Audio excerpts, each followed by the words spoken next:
Olá galera, aqui é Cláudio Farrapo do grupo de estudos Papa Mike e hoje a gente vai comentar as questões de informática da prova de agente penitenciário do Ceará que ocorreu agora em 2017. Uma prova muito polêmica, né? Que fugiu um pouco do padrão da OCP. Normalmente a OCP ela cobra um nível bem baixo, né, nas questões de informática, certo? Costuma cobrar muito fórmulas do Excel, cálculos de binário, hardware e software, conceitos bem básicos, né? Essa prova de agente penitenciário ela fugiu um pouco do padrão da OCP, pois foi uma prova com um nível bastante elevado, questões bem elaboradas, né? Questões bem específicas, né? Que gerou muitos comentários, gerou muitas críticas aí, principalmente dos candidatos que não conseguiram ter um bom êxito, né?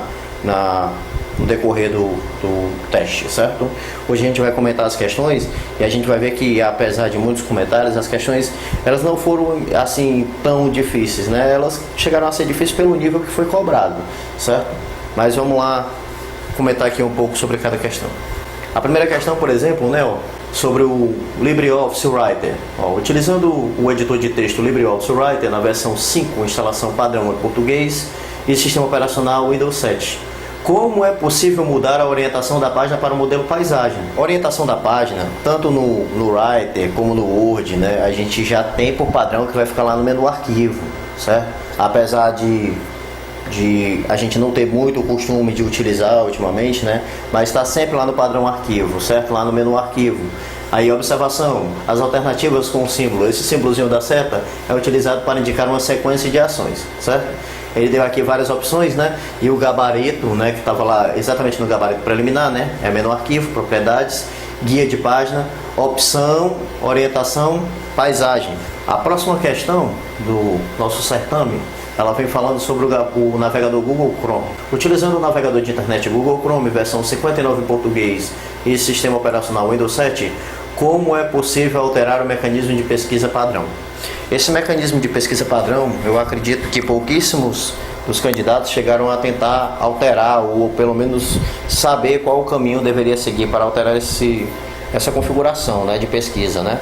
Só que assim, no Google Chrome, o botão de configurações dele fica do lado direito, é o lado superior direito. Então a gente chega logo, utilizando o critério aqui de eliminação, a gente vai lendo aqui as opções. A letra A, que seria o gabarito, ele diz: abra o Google Chrome no canto superior direito. O canto superior direito é exatamente onde fica o botão de configurações do Google Chrome, certo? Então, por mais que você não saiba que essa seria a correta, a gente vai para o sistema de eliminação. Na letra B diz o seguinte: abra o Google Chrome, dentro da barra de pesquisa, abra o menu que fica à esquerda. O menu do Google Chrome ele fica no canto superior direito, você vai lembrar. Vou abrir aqui o Google Chrome para eu mostrar para você. Botãozinho, no canto superior direito, tá vendo? Esse é o botão de configurações, Esse é o botão de configurações. No canto superior esquerdo, não tem nenhum botãozinho de configuração, certo? Então você vai saber, vai lembrar disso, Na letra C diz, abra o Google Chrome, no canto superior direito, abra o menu e selecione a opção buscar. Ou seja, a letra B a gente já elimina. A letra D também diz o seguinte, abra o Google Chrome dentro da barra de pesquisa no canto esquerdo. No canto esquerdo, você lembra, no canto esquerdo não tem botão de configurações. Os botões de configurações são no canto superior direito, certo? O nosso gabarito está aqui, abra o Google Chrome, no canto superior direito, abra o menu e selecione a opção configurações e em mecanismo de pesquisa, ao lado de o mecanismo de pesquisa usado na barra de endereço, clique na seta para baixo, selecione o novo mecanismo de pesquisa padrão. Vou abrir o Google Chrome, vou em configurações.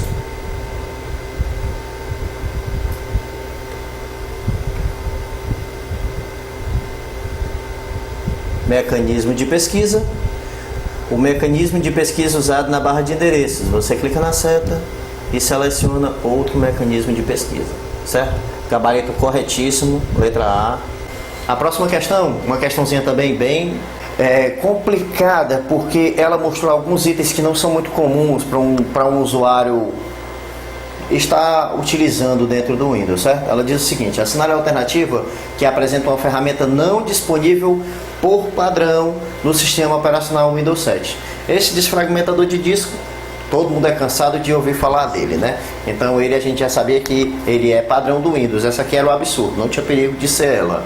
Aí você vem aqui, compactador, descompactador de arquivos, aí a palavra-chave, ó, extensão .rar. A extensão .rar, para poder o Windows trabalhar com ela, para poder o Windows compactar arquivos com essa extensão, você vai ter que instalar um programinha que não vem por padrão nele, que é o programa WinRAR.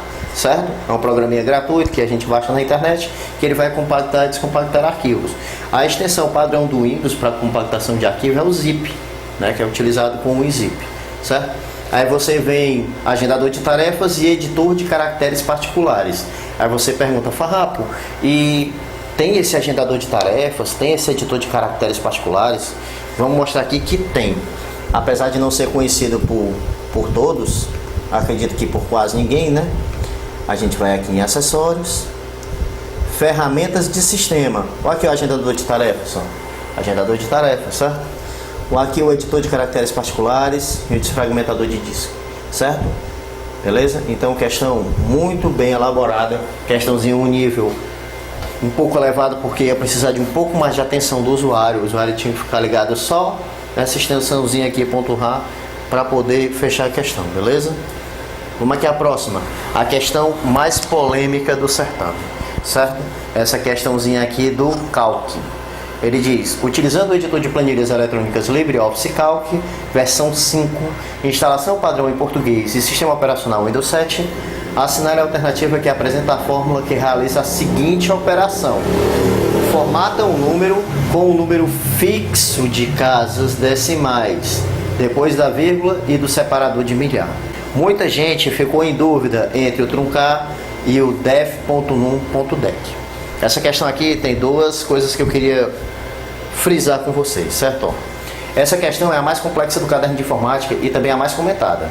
Vejamos algumas observações a respeito desta questão, que fez com que ela fosse muito falada. Vamos a eles. A primeira, na questão pede que seja marcada a fórmula em assinale a alternativa que apresenta a fórmula, certo? Quando falamos em softwares de planilhas eletrônicas, o Excel e o Calc, temos os termos fórmulas que são operações simples, adição, subtração, multiplicação, certo?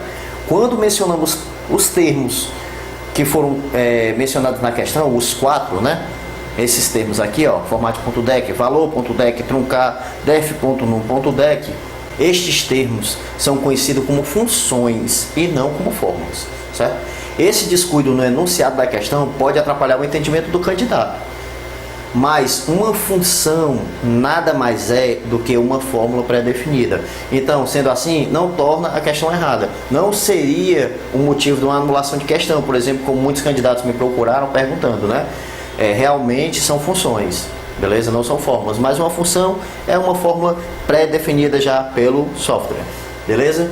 A função que aparece no gabarito preliminar como correta é a opção D, def.num.dec, que conforme o site do fabricante, que eu coloquei o link aí embaixo, ele define como o seguinte: o def.num.dec retorna um número como texto com um número determinado de casas decimais e separador de milhar. Exatamente o que ele pede, certo? Ó, agora aqui, retorna um número como texto. Aí a pessoa diz, mas ele vai retornar um número como texto. Isso vai deixar a quantidade de casas fixas, né? Beleza, eu vou explicar aqui o próximo, que foi o que gerou muita polêmica, que foi um truncar, certo? Aqui é a definição do def.num.dec, que está no site do fabricante, que ele diz, retorna um número como texto, como um número determinado de casas decimais e separador de milhar opcionais. Aqui eu mostro como é que ele funciona, certo? E dou alguns exemplos. Outra função dada como opção no item C, que é o truncar, conforme o site do fabricante, ele trunca o número ao remover as casas decimais, ou seja, ele não vai deixar as casas decimais fixas, ele vai remover. O que eu quero que você entenda? Ó, a função def.num.dec arredonda o número para o número específico de casas decimais. Formata o número no formato decimal usando vírgulas e pontos e retorna o resultado como texto. Sendo assim, a quantidade de casas decimais ficarão fixas, pois, como ele é texto, né, os botões que poderiam alterar essas casas decimais, como aumentar casas decimais e diminuir casas decimais não funcionam depois que esta função é aplicada a um número, uma vez que ele se transformou em texto. Não tem como você diminuir ou aumentar as casas decimais de um texto. Então é exatamente o que a questão pediu, certo? A questão está correta.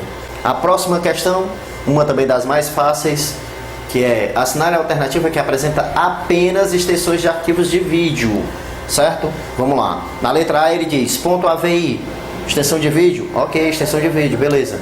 WMV, Windows Media Video, beleza. JPG4 não existe, certo? Existe JPG, que é uma extensão de imagem e não de vídeo. VOB, extensão de vídeo, beleza. Então a letra A, esse terceiro item, elimina ela. Vamos para B. A B diz MP4, vídeo, beleza, certinho. Xvid também é vídeo, beleza. PPTX, PPTX, extensão do PowerPoint, certo? Então, eliminou a questão. O item C, que seria o gabarito, MP4 vídeo, AVI vídeo, Windows Media Video e MOV, que também é uma extensão de vídeo, beleza. Na letra D, MOV é vídeo, VIG é também fictício, não existe, certo? Essa extensão VIG. RMVB é vídeo e MKV também é vídeo. Essa 18, preencha a lacuna e assinale a alternativa correta. No caso aqui, o gabarito seria um certificado autoassinado, né? Se usado de forma maliciosa e instalado, o cara, instalado. O cara, por mais que ele não saiba a resposta correta, instalado, ó. Criptografia você não instala. Criptografia é uma tecnologia que é utilizada na comunicação de dados. Então, essas duas aqui já seriam eliminadas de cara. Você, ao invés de cair para o acerto em 1 em 4, você eliminaria essas duas, seu acerto ia ficar 1 em 2. Era 50% de probabilidade no chute, certo? Então vamos lá. Pode permitir estabelecer conexões cifradas com sites fraudulentos sem que o navegador emita alertas indicativos de risco. O certificado autoassinado, ele é um certificado que ele não tem um terceiro, uma empresa que vai validar aquela segurança, certo? Ele é uma assinatura que fica entre dois usuários. Um exemplo, entre eu e uma outra pessoa com quem eu estou me comunicando. Então, nada garante que essas informações, que essa assinatura seja 100% segura. Vai que a outra pessoa lá, ela esteja agindo de maneira maliciosa. Eu não vou ter uma empresa certificada que vai dar a garantia que esse meu certificado de segurança é válido. Certo? É exatamente o que o certificado autoassinado faz. Tranquilo? Beleza, galera? Então, encerramos hoje as questões comentadas. Eu acho que eu consegui esclarecer todas as dúvidas. O caderno realmente ele foi um pouquinho, vamos dizer assim, acima do nível que a OCP normalmente cobra, certo? Mas também nada de outro mundo. Algumas questões muito complexas, outras bem simples, era só ter um pouco de cuidado, certo? Aqui fica seu amigo Cléber Farrap, do grupo de estudos Papa Mike, beleza? E tamo aí.